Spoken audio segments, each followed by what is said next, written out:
We're going to look in the book of Ruth.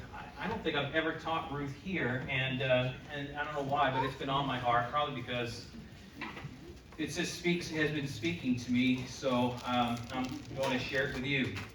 Now, I want you to understand that the story of Ruth comes in a very precarious time in Israelite history. This is during the time of the Judges. Even though it's after Judges, it's actually happening during the time of the Judges. And you got to understand that the time of the Judges is one of the darkest times in Israelite history. They're without a leader, and they're kind of very, very wicked, and they've gone on their own way. And in Ruth chapter 1, verse 1, it says, in the days of the Judges, so during the time of the Judges ruled in Israel, a severe famine came upon the land. So a man from Bethlehem in Judah left his home and went to live in a country of Moab, taking his wife and his 2 sons with him. First thing, again, I want you to understand, this is during the time of the Judges, which is one of the darkest times in Israelite history. And generally when there's sin and is entered into the camp, famine comes along with it. Moses talks about this in Deuteronomy chapter 28, that when there's sin enters into the camp, that things like famine or punishment or being put into slavery, all is part of being part of the punishment. As a matter of fact, I've got a slide here that I want to show you this. We've talked about this circle more than once. But during the time of the Judges, he starts out with obedience and peace, and then sin enters in, and then oppression, and that's where famine is part of this oppression. Then they cry out to the Lord. Then he delivers them and rescues them. They enter into a time of peace and obedience again, but then sin enters into the camp as well. This is Israelite history. It has repeated itself and repeated itself and repeated itself. And again, during the time of the Judges, when the time of Ruth, this was the darkest time of their Jewish history. In Judges chapter 21, verse 25 says, in those days, Israel had no king, and all the people did whatever seemed right in their own eyes. That depicts this time of the Judges. In chapter 17, verse 6, it says, in the days of Israel had no king, and all the people did whatever seemed right in their eyes. And at the end of Judges, it says the very same thing. So between 17 and 25, you see this kind of really rough famine, wickedness, people doing exactly what they wanted to do. They were not, they were living as bad a lives as you can. It's kind of like America today. They did whatever they wanted. And again, this was a time of famine. And again, in Deuteronomy 28, Moses would talk about blessings and curses. This was because this was a time of cursing. Famine was a part of this. And I want you to understand, too, that they came from Bethlehem. There's 2 names in here, and that verse 1 is kind of important. They came from Bethlehem. Next slide. Bethlehem is, in the Hebrew, Bet-Lechem, which means house of bread. It is known for prosperity. It was known for its fields and its grains. And it was a place where they made bread. And during times of prosperity, this is what they were known for. But I want you to understand, because of what was going on, this time of the Judges, this time of wickedness, that the famine was in the land. That meant there was no productivity happening in Bethlehem at all. And so people were, they didn't know how they were going to live. They didn't know how they were going to pay for things. There was no prosperity. And that's what was happening at this time. And so they go from Bethlehem to Moab. Now, you got to understand, Moab is a very wicked place. Because because of famine and their lack of prosperity and lack of finances, whatever was going on at that time, they decide they're going to leave their home. Instead of confessing sin, instead of walking towards God, they leave Bethlehem and they go to Moab. Now, Moab, as I said, is not a good place. I've got in your notes, an American commentary, Daniel I. Block says this: instead of dealing with the root causes, they reacted to symptoms. Instead of recognizing the famine to be punishment for the nation's sin and repenting for their spiritual infidelity, they left their people and their land for unclean land of Moab. And he does a great job of summing up exactly what happens. And this is what's happening in American day. Instead of getting on our knees and confessing sin and asking God to renew our and the Bible even tells us what happens if we humble ourselves and pray. He would heal our land if we seek his face. But instead, I want you to understand that Ruth and her husband and her 2 kids, they leave their home of this place of bread. And what did Jesus call himself? He called himself the bread of life. But they leave there, and they leave for a very wicked place. Now, I want you to see this next slide. This is Bethlehem today. It's and because of the birthplace of Jesus, it's become a metropolitan. This is what it would have looked like in the time of this. It was just kind of a village or a hamlet. But you also see that it's in the high hill countries. Now, this is important.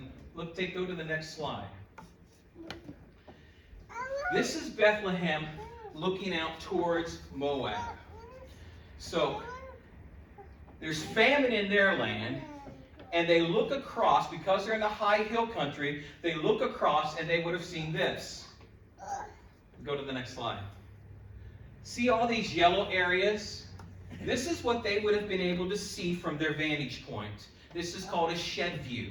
From the shed view that they had in Bethlehem, when they looked across 35 miles to the Moabite people, or the Moabite area, they would have seen these yellow areas, and what they saw across the way was green. It was literally, the grass was greener on the other side.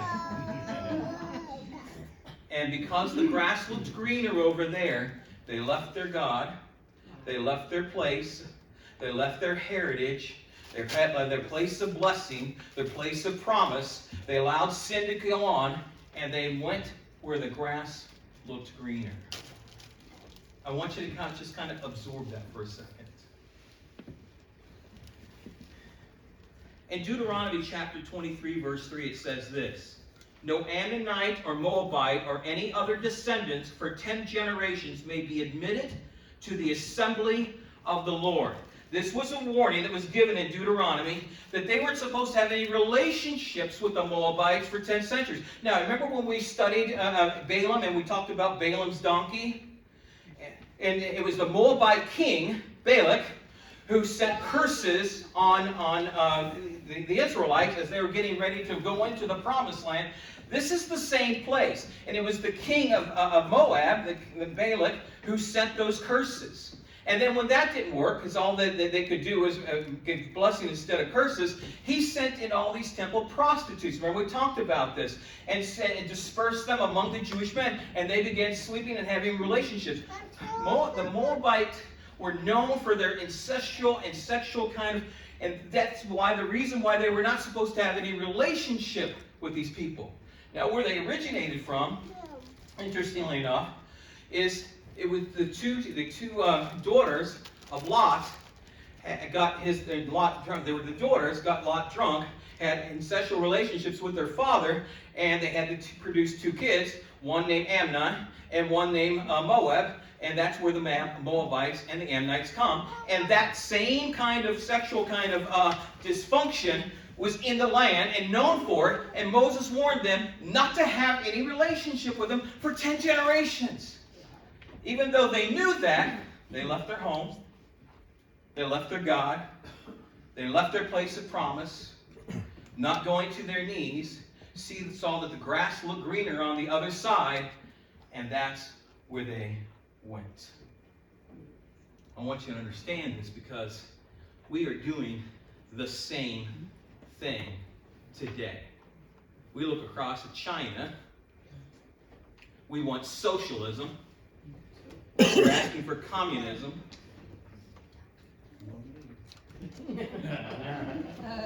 But you know what? John, I'm glad you said that because you're right. Christians, we don't want that. There are a lot of people out there that say, but why hasn't the church gone to their knees?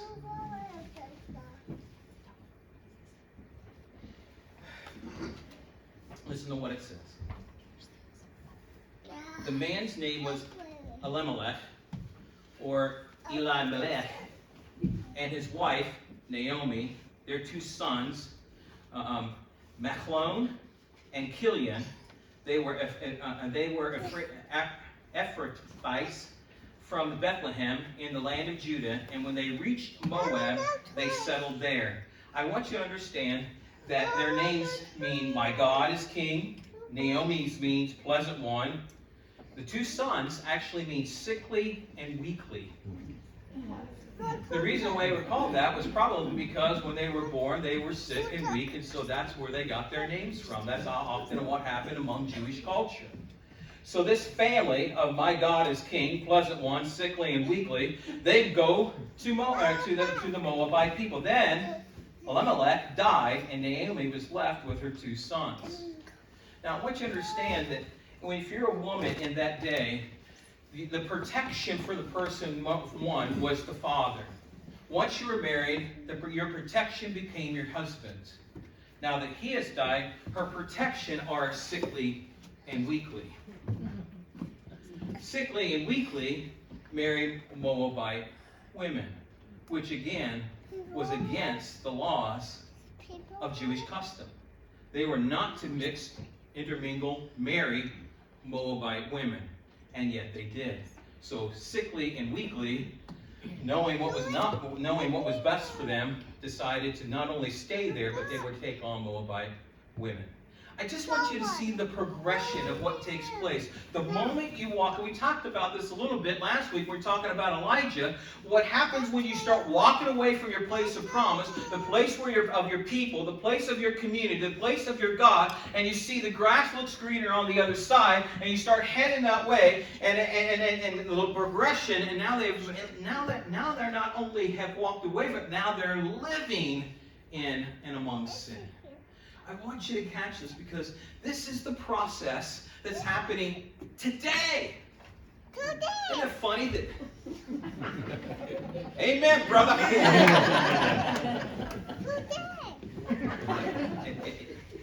You got to have another one. I'm just telling you. That little boy is the cutest. You know I have a granddaughter now, right? Prearranged marriage is, in my wheelhouse here. Anyway. So, Ruth chapter 1 verse 4 says, the two sons married Moabite women. One married a woman named Orpah, and a woman named Ruth. Now, these probably were not their original names. They were probably their Hebrew names, or given to them as Hebrew names. But it's possible it was the same, but there are a lot of commentaries that they're probably not their original names, but this is how they were to be remembered with their Hebrew names. One married a woman named Orpah, and the other woman named Ruth. But about 10 years later, both Machlon and Kilian died. This left Naomi alone without her two sons or her husband. So now, poor Naomi. She left she got married, so she's no longer under her father. She's now under her husband's. Her husband passes. Now she's under the protection of her two children, and now her two children have passed away. I want you to point out, just before we jump on, though, Ruth's name literally means friend or companion, and you'll see this as we unfold the story over the next couple of weeks. But this is Naomi's plight. She has no protection, no provision, likely can't work, is in a foreign country, has no rights, can't return to her parents' house, without land and without family. I mean, this is her plight at this point. She is in a famine of her own life. She left the famine to go into a personal famine. And Younger says this, Naomi is a stranger in the foreign land, a victim of death and of life. This is the picture of where she is. Now, I also put in your notes there another commentary. It says, if we do not transform our pain, we will transmit it in some form. The thing that happens oftentimes when we leave our place where our God is, and our people, and our community, and our promise, we look for grass greener on the other side, and as things are taken from us, and we kind of live in this personal famine, we start to take it out on other people. we start to hurt other people. You ever heard that phrase, hurt people, hurt people? Okay. Every one of you have been one of those people, and so have I. We just have. I want you to understand why it's so important. Not only do we stay in community with God, but we stay in community with each other. Because as we spiral down, if we don't somehow allow God to speak to us in our families, so it takes us back to where we belong, you'll spiral out of control. So the question to consider is, if acknowledging our famines is the first step back towards fullness, what comes next? Go to the next page. Next. Go on. Go on. Go on. Go on. There we go. This is where she's at. This is a picture of famine in Israel, actually, at one of the points. It's dry. It's hard. There's no growth. It's cracked. It's parched in shadow. How many of you, you don't have to say out loud, how many of you are right here, right now? Can I just say, I'm there. I'm glad I have you. I'm glad my God's never left you or forsaken me. I'm glad I know that this isn't forever. I'm glad that He's got a plan, even in the famine. But every one of us will go through this at some point in our spiritual walk. Ruth chapter 1, verse 6 through 9 says this. Then Naomi heard in Moab that the Lord had blessed His people in Judah. So now she gets word that the famine is over in Bethlehem by giving them good crops again. So Naomi and her daughters-in-law got ready to leave Moab to return to her homeland with her two daughters-in-law. She set out from the place where she had been living, and they took to the road that would lead them back to Judah. But on the way, Naomi said to her two daughters-in-law, "Go back to your mother's homes, and may the Lord reward you for your kindness to your husbands and to me. May the Lord bless you with your security and in another marriage." Then she kissed them goodbye, and they all broke down and wept. I want you to understand that these two daughter-in-laws love Naomi. But the people that you all sometimes start the journey with, you don't always end the journey with. One of them decides to go back. And that's not necessarily a knock on her. Because Naomi realized two things. If she brought these two Moabite women back with her to Judah, two things could have happened. One, it would have reflected very, very poorly on her that she had Moabite daughter-in-laws. And so she was probably thinking a little bit about herself, but she was probably thinking about her daughter-in-laws. It would not have been good for them either to be taken into the Israelite territory and be Moabites. But you don't always start. The people that you start a journey with aren't always the people that you end your journey with. And I've planted churches before, and the people that I start with aren't always the people that I end with. Some people just leave. But at this point, listen to what it says in this commentary. Readers should note that biblical Israel, Moab, is an extreme negative case of a foreign people, a perennial enemy in its origins, according to Genesis 19, or in an act of incest. And I put all that information I've shared with you about Lot and Sodom and Gomorrah and where these Ammonites and Moabites come from. But I want you to see in Numbers chapter 25, verses 1 and 2, while the Israelites were camped in Acadia Grove, some of the men defiled themselves by having sexual relationships with these local Moabite women. These women invited them to attend sacrifices to their gods, to their Israelite feasted with them, and worship the gods of Moab. So I want you, again, I'm showing you that why there was such a bad relationship, why God didn't want them to spend time with these Moabite people. And because of that, Ruth was looking at her two daughter-in-laws as though it may not be a good thing for you to follow me here. But listen to what she says. I just picked some phrases that come from Naomi. The Lord has turned against who? Me. The Almighty has dealt bitterly with who? Me. The Lord has brought who? Me back empty. The Lord has dealt harshly with who? Me. The Almighty has brought calamity upon who? Me. Do you see a theme here? Me, me, me, me, me. She sounds like the fat lady beginning to sing, right? Me, me, me, me. The more she moves away from here, sees grass is greener, things happen, she's in this famine, and now everything is about her. And you contrast this. I put in your notes, this is first something dark happens to you, then something dark happens in you. And this is where Naomi is at this point. But I want you to take a drastic look between Naomi's response and Ruth's response. In Ruth chapter 1, verse 16, it says, but Ruth replied, don't ask me to leave who? You. And turn back wherever who? You go. I will go. Wherever who? You live. I will live. Your people will be my people. Your God will be my God. Whenever you die, I will die, and there I will be buried. May the Lord punish me severely if I allow anything but death to separate us. So you got one Orpah who decides to go back, but you've got Ruth who clings to Naomi. And in the opposite of Naomi, who's looking in and seeing her own self, Ruth is looking outward and saying, I'm here for you. There's a completely different approach. And this is a Moabite woman.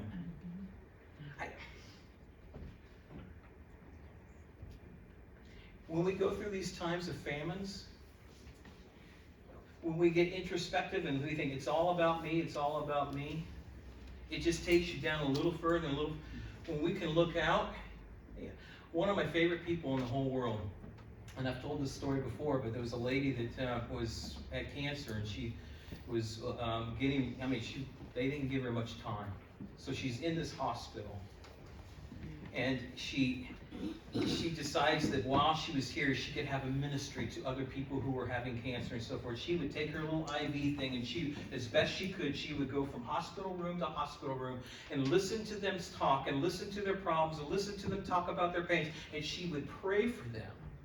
I went into a hospital room one time visiting her, and she basically said, guess what? And she's laughing. I'm going, what are you laughing about? She says, I'm never going to have to turn 50. How do you do that? And I even said to her, how can you laugh about that? She said, you know what? I've been given, even though I'm in this affliction, I'm in this famine of her life, she said, I've been given such an incredible ministry. I'm so thankful to God that He's put me in this situation. And here she is, taking her little IV thing, going from room to room, praying with people. It was all about them, and it was never about her.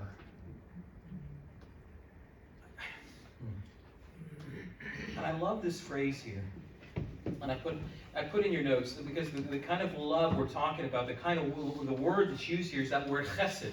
I've talked about chesed many times. I've broken down the Hebrew, broken down, but literally this is the definition. There is no word for hesed in the English. That was translated in the 1920s and in a commentary, loving kindness, but it's a word, it's an action word, it's a love in action, but this is literally what it takes in order to define this. It's kindness, faithfulness, steadfast love, covenantal grace, mercy, the consistent, ever faithful, relentless, constantly pursuing, lavish, extravagant, unrestrained, furious love of our Father. That's what this one word means. And it's used mostly about God loving us. But Ruth had this kind of hesed love for Naomi. And it talks about, and then another word that kind of comes out of there is this word devach, which means to cleave. It's the same word as leaving and cleaving. You see, leaving and cleaving to your husband and your wife. She cleaved to Naomi and gave her this kind of hesed kind of love. The reason why I think this is so important is that we live in an age right now that we need to be in community with. You want to get out of the famine? You need to get into the fellowship of believers. What is so important about meeting here week after week and learning from the Word and fellowshipping with each other and praying for one another, visiting each other in hospitals, writing each other's cards and notes, and going out to lunches and having community is so important. If we want to be successful in this day and age and for people to see what God is all about, we as Christians have to be in this kind of chesed clinging community together. I remember this one time, I know I've shared it, but I remember this one time I was preaching at a revival, and I was probably in my late 20s, early 30s. I'm preaching at this revival, and we had an altar call, and this guy comes down. He was a big guy, big burly guy.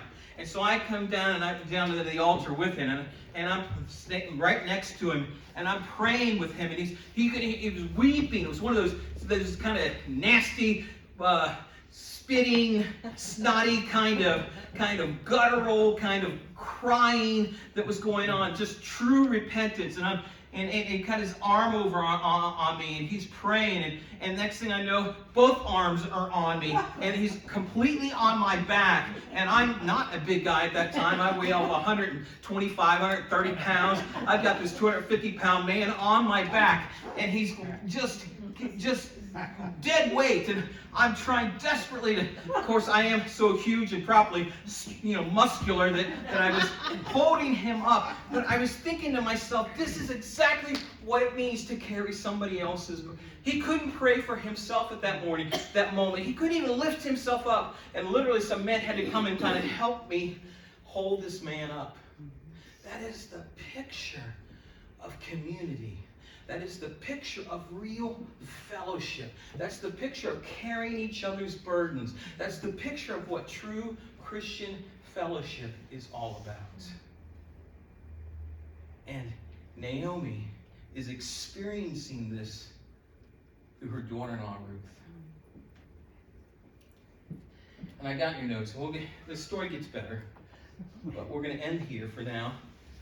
But Walter says this: if we can get access to our pain in a community that we trust, our pain almost always is bearable, because the trustworthiness of brothers and sisters who hold and is reliable and will not let us fall through.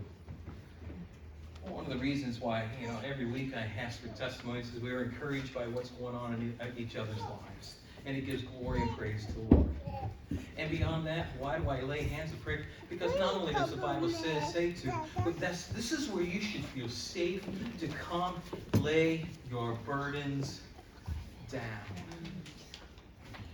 And I am willing to bet there's a generation of people out there that desperately want true fellowship.